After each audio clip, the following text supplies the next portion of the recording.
What's going on YouTube? Today we're talking about Palworld. I just finished up getting all achievements for the early access release, and I plan to keep up with them if more are added as the months go on. Palworld is an open world survival, base building, creature collector type of game that has taken the gaming industry by storm, selling over 7 million copies in the first 9 days at this time of recording this video. This game has shocked a ton of people, including myself, at how fun and addictive it can be. Palworld has 10 achievements so far, but we'll talk more about them in a few minutes. Before I start, I do want to say that this video may contain some spoilers because I'm going over all achievements, which will require you to be around max level with some of the rarer pals in the game.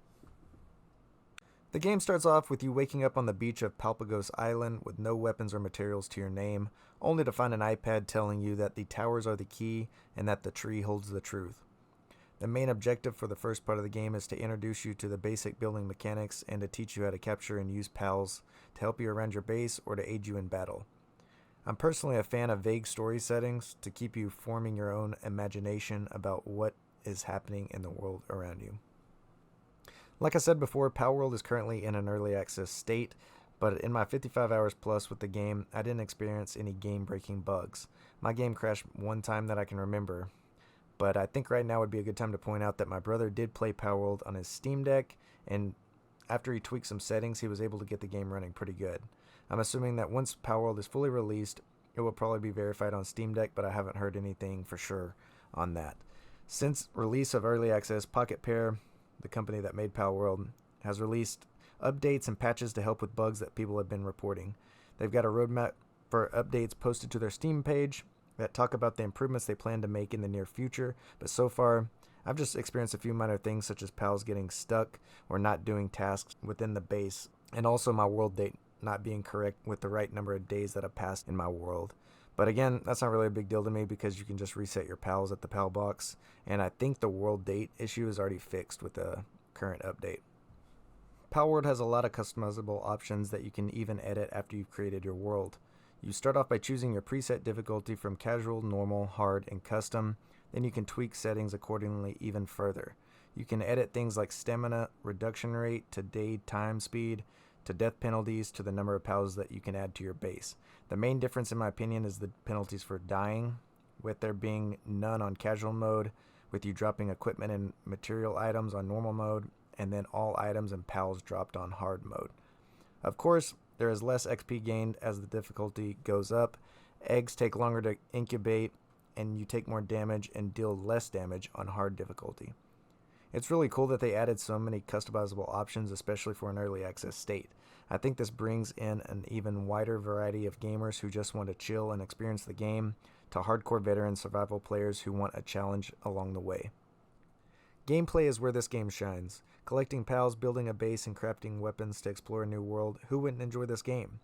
As you increase your base level by doing tasks, you can add more pals to help automate work that needs to be done, and as you get further out in the world, you can capture pals with higher attributes to further increase the production of items in your base. But it isn't always easy capturing these higher level pals. The main way to increase your character level is by capturing pals to add to your pal deck, and after you capture one, you can see information about that particular pal. From their skills, to their habitat locations, to what resources they drop, to how many that you have caught.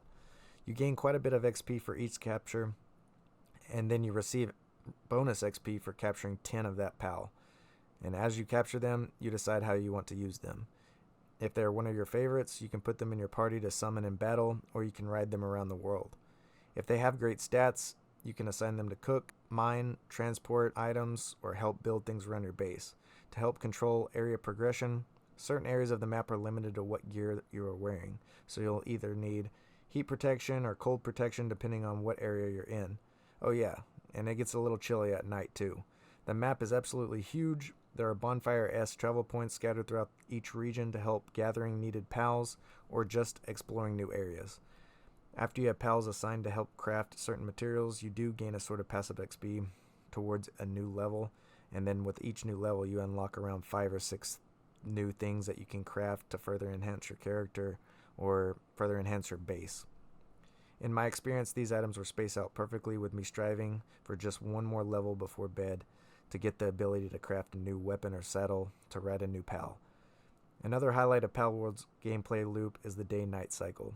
With certain pals only being available to catch at night, the game encourages exploring in the dark to get rare pals otherwise not obtainable from the comfort of your bed. I thought after I unlocked weapons I would no longer use melee combat, but they made upgrades for other melee options as well, which help to save ammunition that is scarce depending on how much material that you farmed. The overall gameplay loop is amazing, with you gaining the ability to have multiple bases, better gear, unique weapons, and a wide variety of unique pals. With there being a total of 111 in the game so far, as you explore, you come into contact with tower bosses that the iPad at the beginning spoke of. These are harder, progression-based bosses of each area. There are 5 tower bosses in the game that spread out all over the land. There are alpha bosses scattered throughout Palpagos Island as well, which are more like optional bosses that patrol certain areas of the map and have unique items that can be and they can be farmed. There is also so much that this game offers that I just want to be sure to mention it in this video. What do you do with excess pals, you ask? Well, you put them in a pal condenser to consolidate them and to make a strong one. You can butcher them to harvest their materials, you can breed them in a breeding pen, or you can sell them on the black market. The possibilities are endless, and collecting all of the pals are like a drug. And some are hidden away in many dungeons, some are just bosses daring you to challenge them in the wide open. The achievements in the early access version of this game are pretty much split into 2 categories: catching pals and defeating tower bosses. I thought there would be an achievement for collecting all pals, but maybe that will come with the full release of the game. Catching your first pal, 10 kinds of pals, 20, 50, and then 90 different pals will net you all of the collection achievements. The other 5 achievements are unlocked by defeating the 5 tower bosses which you come across along your journey. These bosses are a test of your character and pal level because you not only have to defeat the boss, but you have to do it in a certain time limit. These tower bosses have increased health and do substantially more damage than normal pals. Again, I was blown away at how much content is available in early access. The devs have said that in-game raid bosses, more pals, and more areas are coming in the future, so I'll look forward to that. Honestly, this game feels like a combination of Factorio, the Forest, and Pokemon all wrapped into one. I really enjoyed automating certain materials to help produce ammo, exploring the world with my favorite pals, and constantly coming across new breeds of pals to add to my collection. The game feels really fluid, and at the price point of $29.99, you can't really beat it.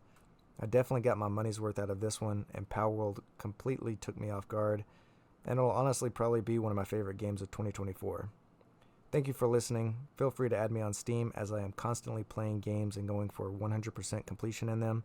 My Steam profile will be linked below, and there are definitely some upcoming games up on my radar, so stay tuned and peace out.